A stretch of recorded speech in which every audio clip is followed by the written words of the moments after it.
Your favorite villain? My favorite villain? I kind of like Diddy. When people say I'm a troll, I say, I don't know why you're saying I'm trolling people. I'm doing what you've conditioned me to do. Jaguar Wright has issued a sharp and intense reaction to 50 Cent's documentary on Diddy, stating that the version released on Netflix barely touches the true depth of the story. She claims that what viewers saw is only a small slice of what actually exists, suggesting that major accounts, important recorded statements, and significant industry moments were intentionally left out. According to her, this deeper material was withheld on purpose, and the platform chose not to go further, leaving much of the larger truth still concealed. Wait, it was done too well. It left out too many things. So can you speak on Curtis Jackson? 50 Cent said that this is the first one. I'm sure. There's hundreds of hours of more footage. I'm sure there was hundreds of hours of shit that was confiscated from all of Diddy's homes in that HSI raid that never made it to the trial. I wonder where. Jaguar Wright has released a powerful new interview in which she says she uncovered what was left out of 50 Cent's documentary. She explains that after watching it, she reached out to Gene Deal, someone who worked closely around Diddy and understood the environment better than almost anyone else. As a former security insider, Gene says he witnessed troubling behavior, pressure, protected circles, and situations that were quietly managed behind the scenes, making his absence from a project presented as a major reckoning impossible to ignore. According to Jaguar, speaking with him revealed deeper context and details that she believes were intentionally left out, suggesting that the full picture was softened for audiences rather than showing everything that was truly there. Would you call the documentary educational, informational, entertaining? What would you say this documentary? Gaslighting. Gaslighting. And it's sad because there's a lot of stuff in there that's true. But there's enough. Jaguar Wright says that the timing of the documentary's release and its reliance on familiar stories immediately signaled that something wasn't right. She argues that it wasn't created to uncover the truth, but to control how the story is perceived. She explains that by reusing old clips, repeating well-known incidents, and focusing on narratives the industry was already comfortable with, the film revealed nothing new. Instead, it redirected attention, shaped public perception, and helped keep the deeper, more critical information out of sight. Isn't over. I agree. Like, that's the thing. The story's not even being told. Because in order to tell the actual whole story, you would have to include everyone that is involved. But no, this is about saving the industry and blaming it all on Diddy. Saving the industry and blaming it all on Diddy. Okay, Diddy's going to jail. He's going to do his time. I don't know if I don't know what that appeal is looking like right now. Because see, the one thing that all of this documentary shit is doing is definitely fucking up his possibility for an appeal to get out early. Especially with the judge and them and the appeal board having to look at the footage of him sitting there with Mark Agnifilo, pretty much working on how to fix the trial. And for him to be watching the feds watching him. Yeah, filming the feds. Why? Jaguar Wright points out that major outlets reportedly held on to footage of serious incidents involving Diddy and Cassie for years before it was ever made public. She questions why meaningful action seemed to occur only after the window for legal accountability had already passed. According to her, the documentary completely avoided addressing this issue, skipping what she considers the most important question. If there were claims of a large-scale investigation into Diddy, why weren't the other key figures, associates, and decision-makers who may have been part of the wider system openly examined or discussed, leaving the larger structure behind the situation unexplored? They did what they needed to do in this documentary. The whole objective of this documentary was to blame it all on Diddy. The devil made me do it, blame it all on Diddy, and the rest of the industry is nothing like this. Like when Curtis Jackson sat there in his interview with Robin and sat there and said, I did this because I don't want people thinking that the hip hop community is okay with this kind of behavior. I don't want them thinking that, we're just going to be silent while all of this is going on. Like, we're okay with this kind of behavior. And my thing is,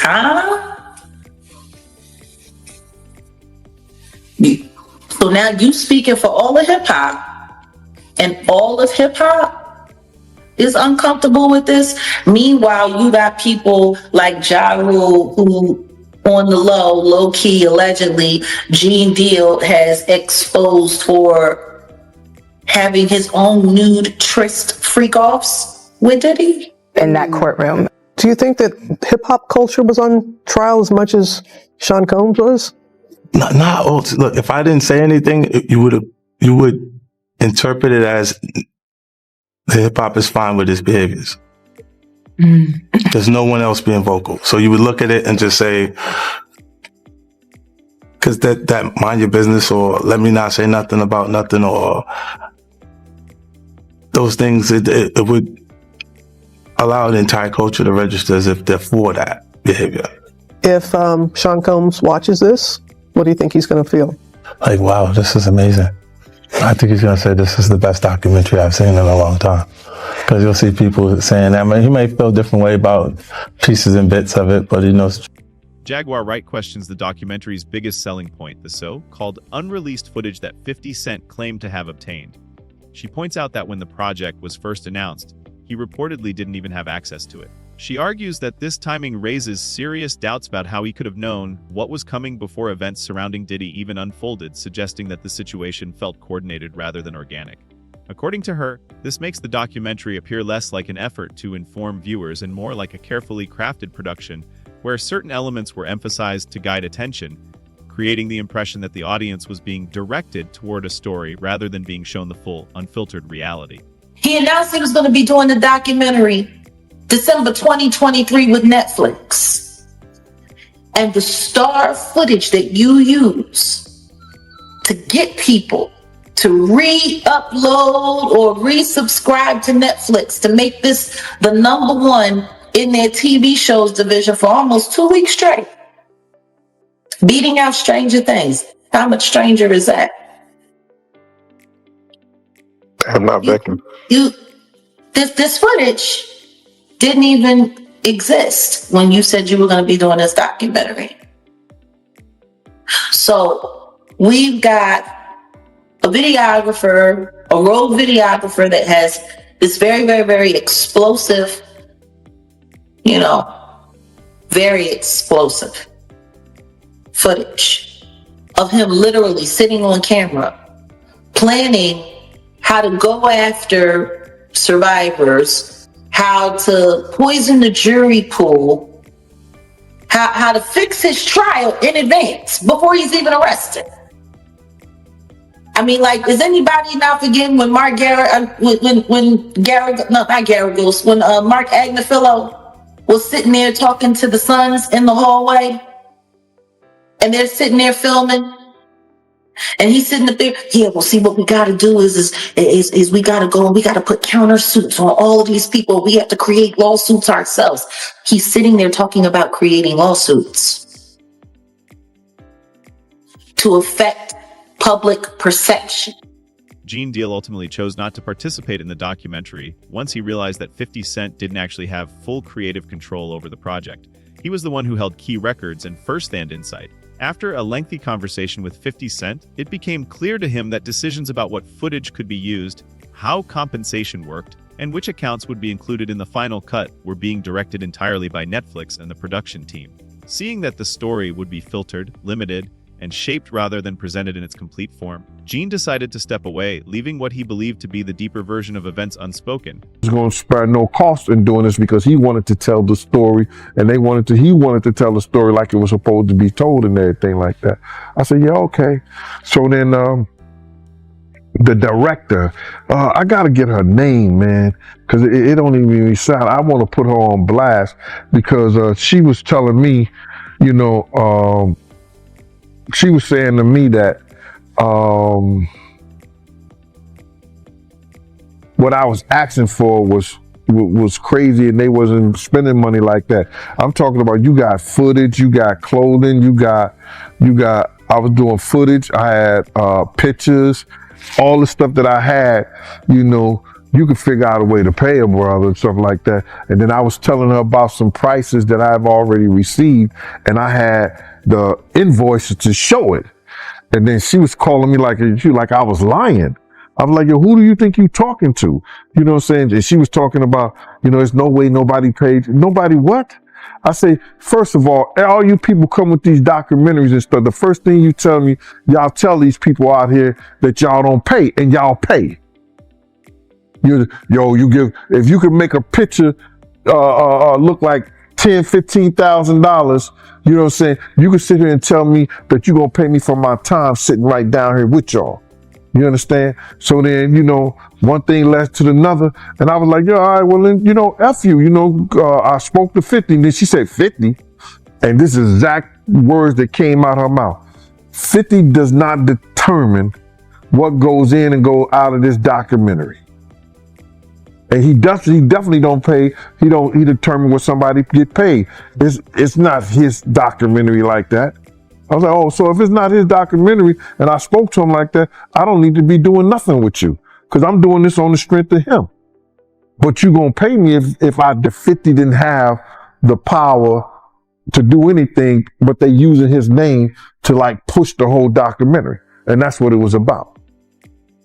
So that's why you don't see a cameo other than the pictures they used of me on the film in the documentary. I got like 3 or 4 pictures in the documentary that I've seen of myself.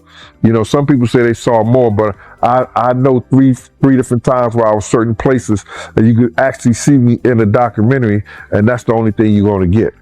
But the stories that they told in the documentary, bro, come on. They could have went a whole lot deeper. They could have did a whole... Gene Deal supported everything Jaguar Wright claimed and made it clear that he wasn't merely sharing opinions. He had long maintained material to back up his statements, including recordings, photos, documents, and records gathered over many years. He says he provided this to the production team, but when he requested fair compensation for his time, effort, and the resources he contributed, his concerns were dismissed. According to Gene, it became obvious that they weren't genuinely focused on presenting the full story. They only wanted someone to appear on camera long enough to fill space, keep viewers engaged, and prevent deeper details from ever reaching the audience. You got a Diddy leading up to him getting arrested, and how you feel about all that, man?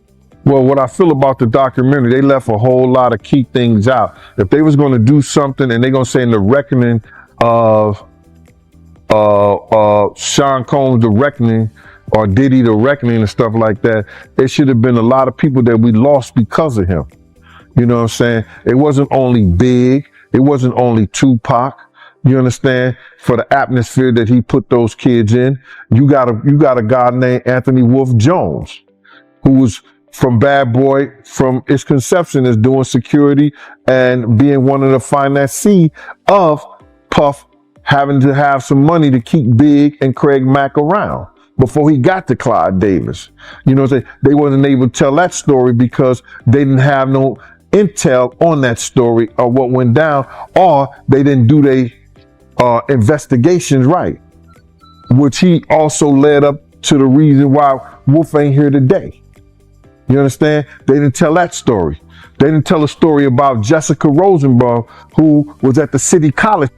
Jaguar Wright and Gene Deal suggest that some of the material shown in the documentary could have carried serious legal weight, claiming that even Diddy's own legal team was unaware that certain conversations had been recorded. They argue that if a jury had seen evidence implying attempts to influence or sway public perception around the case, it might have strengthened federal investigations. What makes the situation even more concerning, they say, is how the film appears to reshape the story of how that footage was acquired, leaving viewers uncertain about what was authentic and what was selectively framed, and keeping the full context out of reach. Can you imagine if they had had any testimony from Little Rod and the footage that he had from that incident, that firearm incident where the guy G was damn near mortally wounded and was losing his life, and the footage that he had from that? Can you imagine if that had been shown to the jury?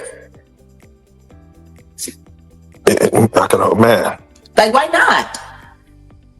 If it was available for them to get it from Little Rod to put it in a documentary, and Little Rod hasn't gone to trial yet, then why in God's name hasn't any, why did any of this make it to the feds? That's a great question. Why didn't they even subpoena or talk to?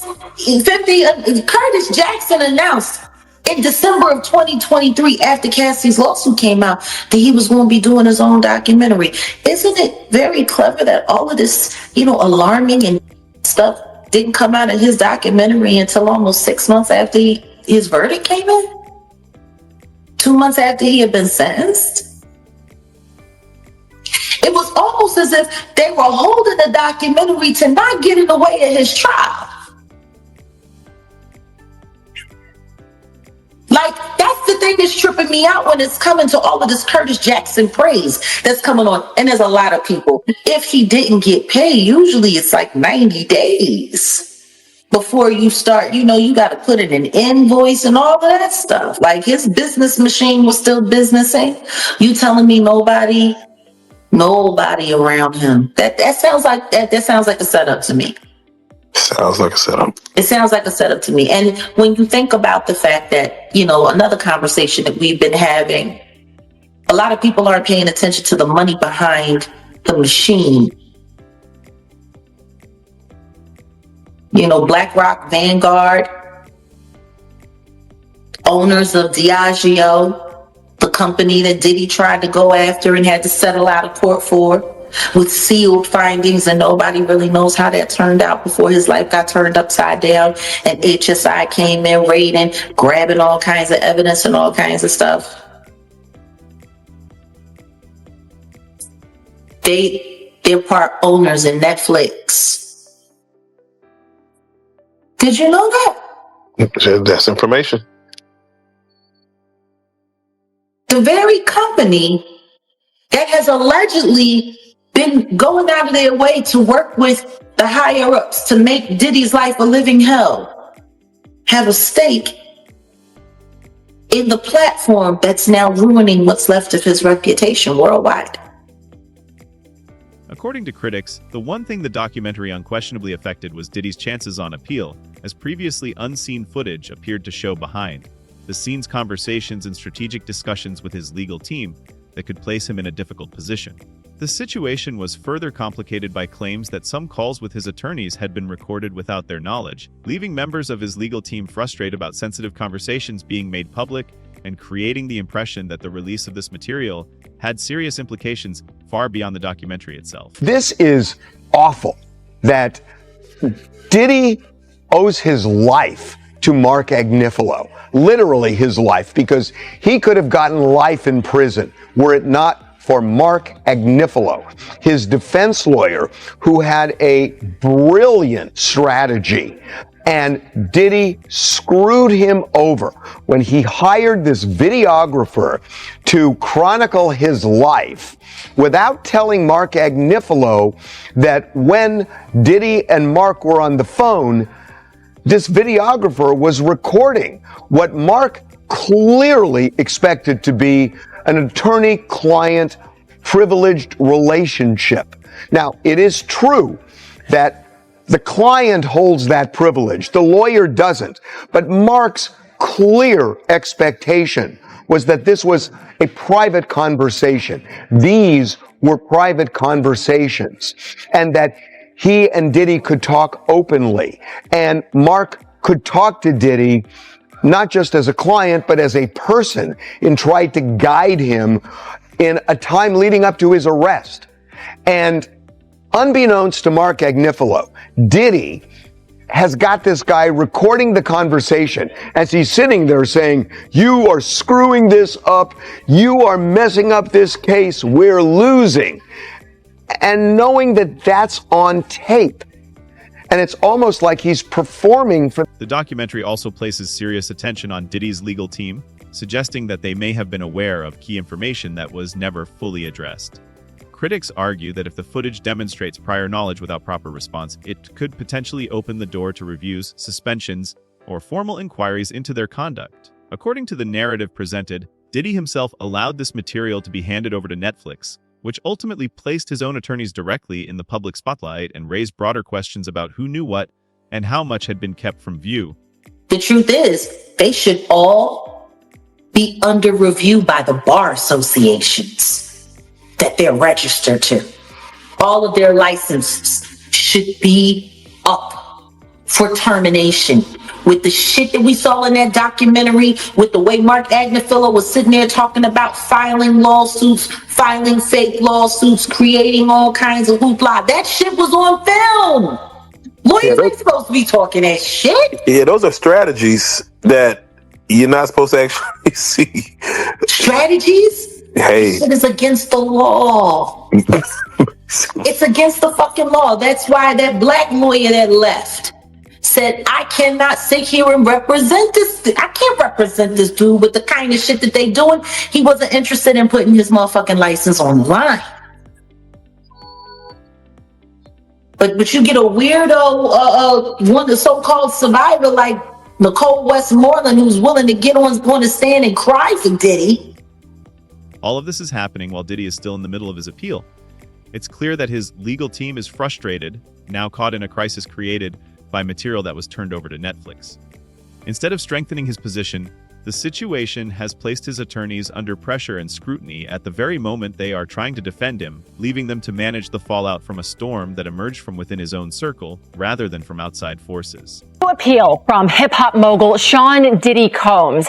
His defense team is seeking his immediate release from federal prison, calling his 50-month sentence on charges of transportation for prostitution excessive. CB Cotton has the details live from our New York newsroom. Good to see you, CB. Hey, Lydia. Well, once one of the most powerful names in hip-hop, Sean Diddy Combs is now behind bars at that federal facility in Fort Dix, New Jersey, but his legal team says he should have never been sent there for this long. So on Tuesday, in an 84-page filing, Combs' attorneys asked a New York federal appeals court to immediately release Combs and send the case back for a new sentencing or grant him an acquittal. In July, a jury found Combs guilty on 2 counts of transportation to engage in prostitution and acquitted him of the most serious charges, racketeering conspiracy and sex trafficking. In the fall, the judge then sentenced Combs to a little more than 4 years behind bars, citing testimony from former girlfriends who said they felt pressured to participate in drug-fueled sex parties with male escorts called hotel nights or freak-offs. But the rapper's lawyers argue this sentence was punishment for crimes that the jury rejected. They wrote in the filing, quote, "He sits in prison today serving a 50-month sentence because the district judge acted as a 13th juror. The judge defied the jury's verdict and found Combs, quote, coerced, exploited, and forced his girlfriends to have sex and led a criminal conspiracy." According to critics, it's no longer just Diddy's appeal that appears to be at risk. His legal team is now personally caught in the aftermath as well. The documentary is framed as having placed heavy pressure on both him and his attorneys, putting them under direct scrutiny and exposing them to potential professional consequences. That's why, as reported, they are urgently pushing back against the project, seeking to have it removed, issuing a cease and desist notice, and warning of possible legal action against 50 Cent and Netflix valued at more than $1 billion. Sean Diddy Combs trying to stop the release of a Netflix docuseries due out today. We have to find somebody that'll work with us that has dealt in the dirtiest of dirty business. The series contains never-before-seen footage of Combs debating strategy with his lawyers in the days leading up to his arrest in New York last year. I am going to let you professionals look at the situation and come back to me with a solution. It also includes video of Combs greeting fans in Harlem. Off my back. Lord, you win. I'm going to win. Lord, you win. We win it. I'll accept it. And then saying this about the interaction moments later. I need some hand sanitizer. Hold on. I got it. I've been out in the streets amongst the people. Yeah, I got to take a bath. Like the amount of people that actually I'm coming in contact with, like that's what I have to do. You know what I'm saying? It's like 150 hugs. Now Combs' lawyers are demanding Netflix pull the series, threatening legal action, claiming Netflix is using stolen footage that was never authorized for release as part of what they call a shameful hit piece. The series is executive produced by Combs' longtime rival, Curtis 50 Cent Jackson, and director Alex Stapleton, who said, quote, "We obtained the footage legally and have the necessary rights," end quote. Before the cease and desist demand was sent yesterday, Stapleton and Jackson sat down with our Robin Roberts to discuss the series. How do you respond to people who say that it's more about the disdain that you have for Sean Combs than it is for giving the victims a platform? Jaguar Wright also claims that she uncovered exactly what Netflix chose to leave out of the documentary, saying that several key accounts and behind-the-scenes moments were intentionally removed from the final cut. According to her, these omitted details included material that could have changed how viewers understood the story. She believes these decisions were made to soften the impact and prevent deeper revelations from coming to light, rather than allowing the full picture to be shown. I'm like, okay, more footage is coming out. Great. Who y'all gonna cut out? Who y'all gonna edit out this time?